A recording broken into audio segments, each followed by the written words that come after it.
নমস্কার। সকালেই লাইভে এলাম একটু ইতিহাস আলোচনা করার জন্য। ইতিহাসটা হচ্ছে মাদ্রাসা সার্ভিস কমিশন কে নিয়ে আলোচনা। এখনের যে আবহাওয়া চলছে তাতে করে বড় বড় বিষয় নিয়ে সবাই ব্যস্ত। পশ্চিমবঙ্গের শিক্ষিত মেধাবী ছাত্রছাত্রী যারা ভবিষ্যতের অন্ধকারের কথা ভেবে ব্যস্ত, সেরকম একটা পরিপ্রেক্ষিত চলছে। তো আমি দীর্ঘ হয়তো ততটা নয়, তবু একটু সময় লাগবে কথাগুলো বলতে। 2008 সাল আমাদের এখানে সেই সময়ে বাম সরকার পরিচালিত মাদ্রাসা সার্ভিস কমিশন, তারা তৈরি করেছিলেন মাদ্রাসা service commission. SSC school service কমিশনের পাশাপাশি মাদ্রাসা সার্ভিস কমিশন। আমাদের বাংলাতে 614টা সরকারি এডেড মাদ্রাসা, যেখানে নিয়োগের জন্য পরীক্ষার মাধ্যমে নিয়োগের টিচার রিক্রুটের জন্যে, টিচার এবং শিক্ষাকর্মী নিয়োগের জন্যে তৈরি হয়েছিল।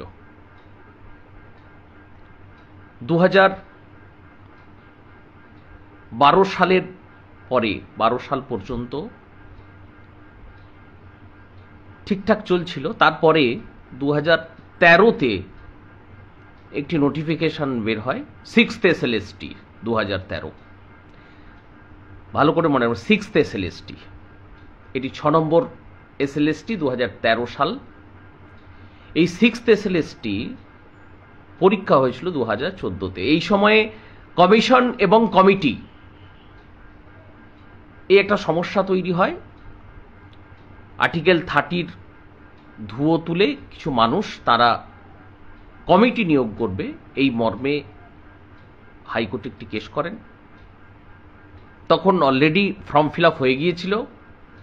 হাইকোর্ট নির্দেশ দেন যে পরীক্ষাটা নেওয়ার। পরবর্তীকালে হাইকোর্ট থেকে সুপ্রিম কোর্টে বিষয়টা যায়। সেই পরীক্ষার পর থেকেই রেজাল্ট বের করানোর জন্য আমরা আন্দোলন করেছিলাম। আমরা যারা পরীক্ষার্থী তারা আন্দোলন করেছিলাম। হ্যাঁ, সেই সময় আমরা বেঙ্গল মাদ্রাসা এডুকেশন ফোরাম, তার নেতৃত্বে ইসরারুল মণ্ডল, তার নেতৃত্বে আমরা আন্দোলনটা করেছিলাম।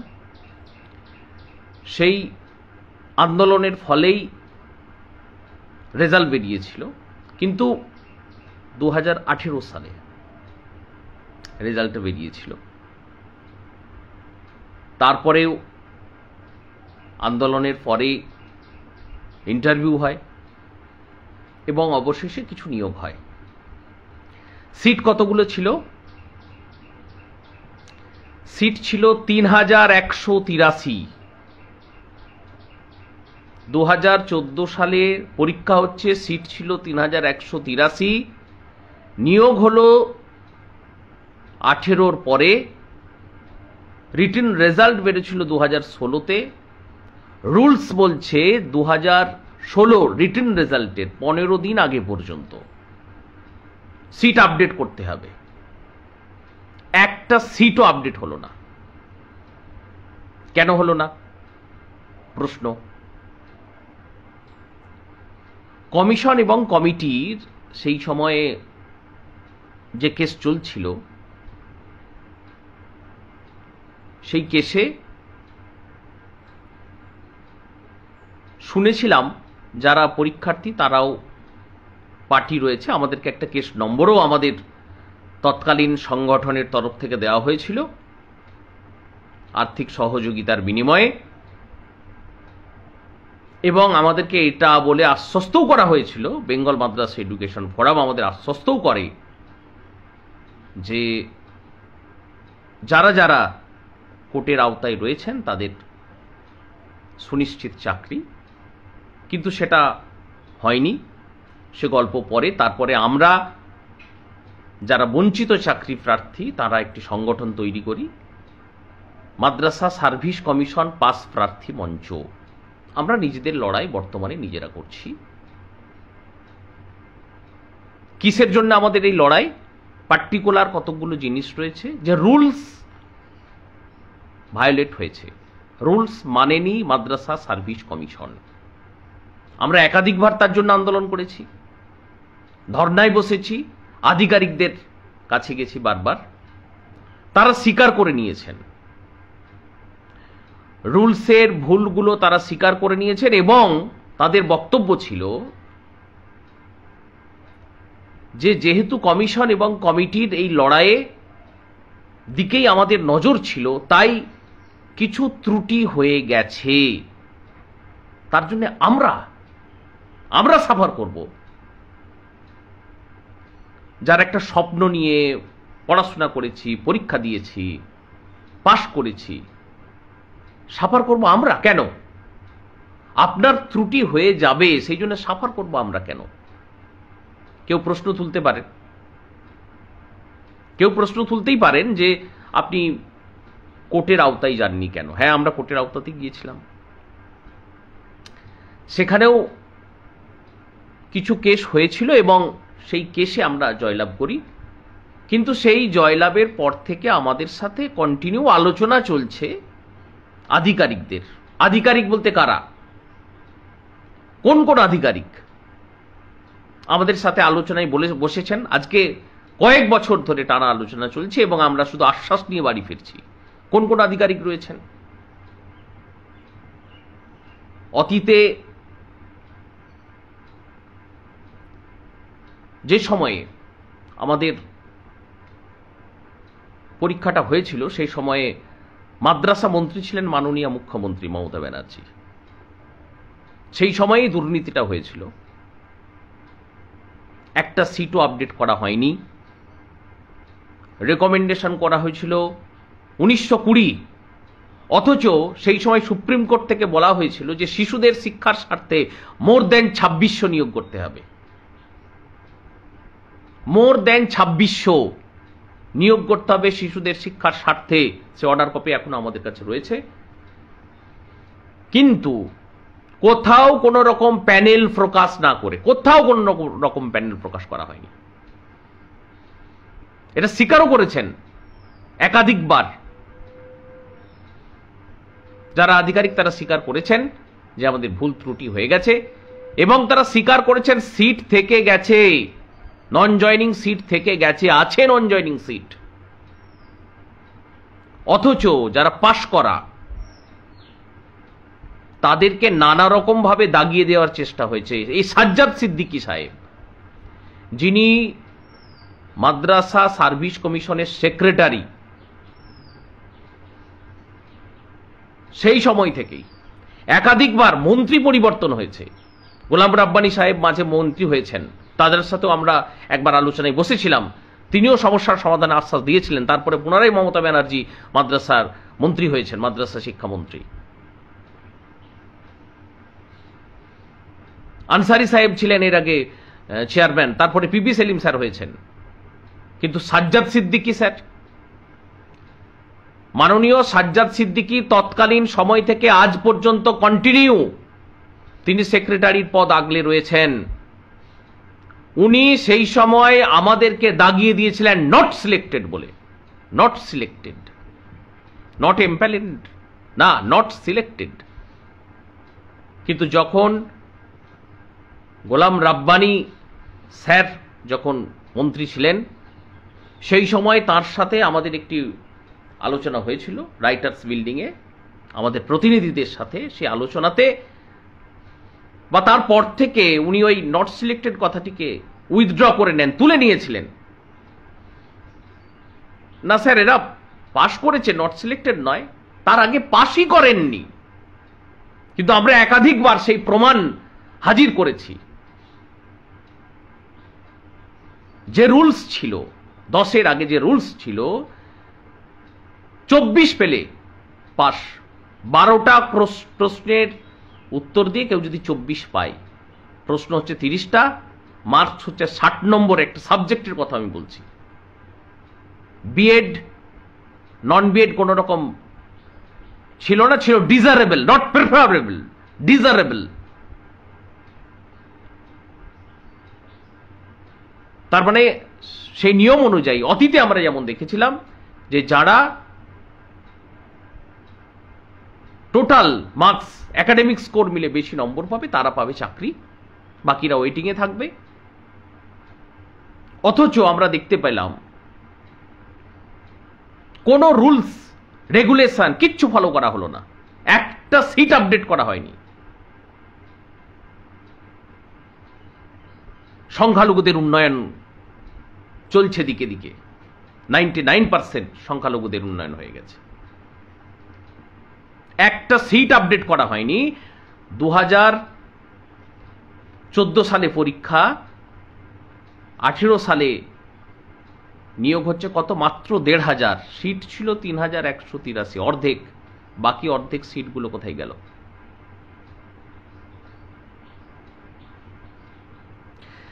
সাজ্জাদ সিদ্দিকী স্যার একাধিকবার বলেছেন, আমরা যখন সেই প্রমাণ হাজির করলাম আমাদের আরটিআই নিয়ে এসে, উনি বলছেন নানা রকম অজুহাত সৃষ্টি করছেন।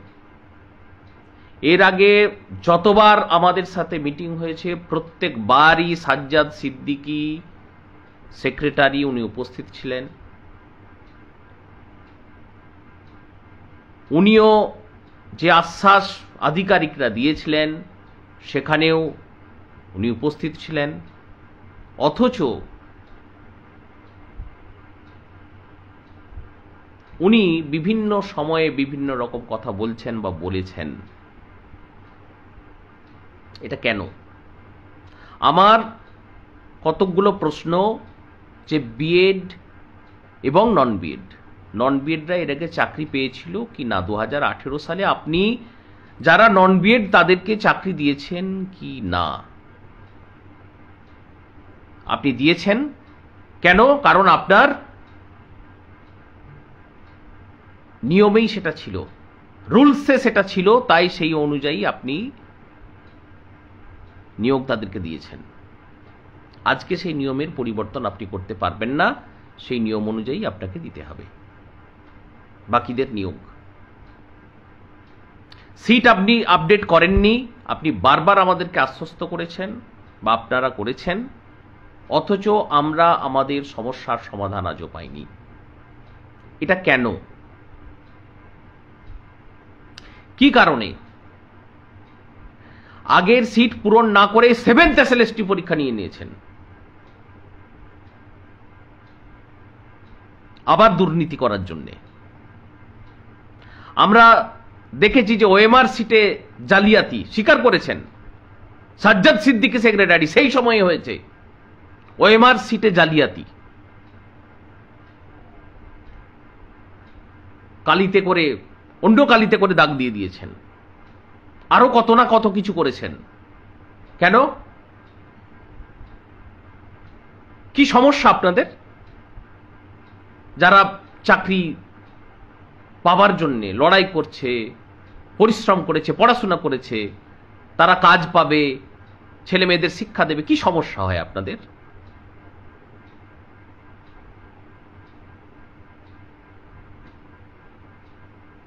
আমরা আবারও কমিশনে আসছি, মূলত সাজ্জাদ সিদ্দিকী স্যার আপনার সাথেই আমরা দেখা করব। মাদ্রাসা সার্ভিস কমিশন পাস প্রার্থী মঞ্চ 6th SLST আমরা আসছি।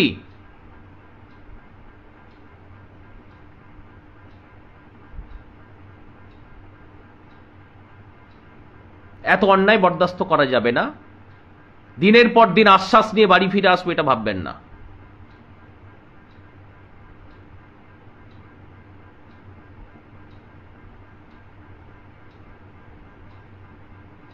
সুষ্ঠু সমাধান করুন। যে সমস্ত নন জয়নিং সিট রয়েছে যেখানে বিভিন্ন রায়েতে বলা আছে নিয়োগ দেওয়া সম্ভব, সেভেন্থ এসএলএসটির সমস্যার সমাধান করুন।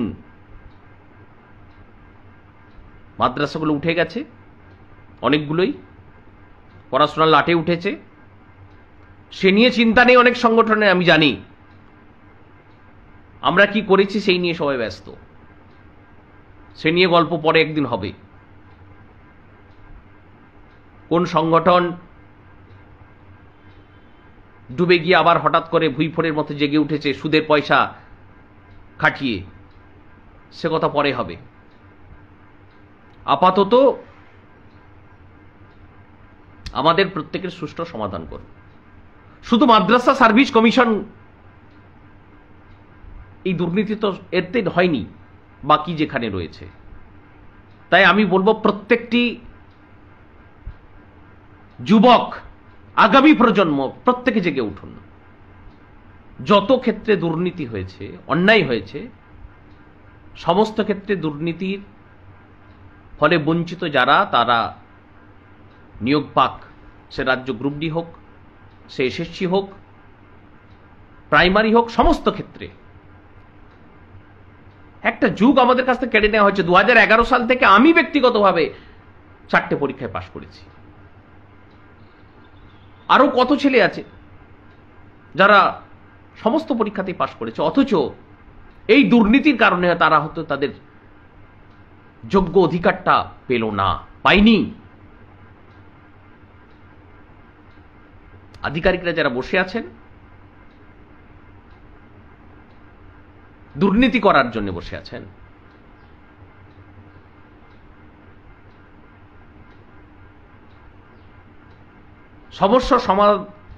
সমস্যার সমাধান যদি না করেন, আমরা আবারও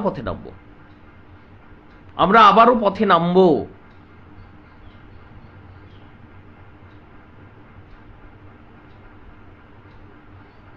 সবাই ভালো থাকবেন। সমস্ত সমস্যার সমাধান হোক, তারপরে হোক ভোট।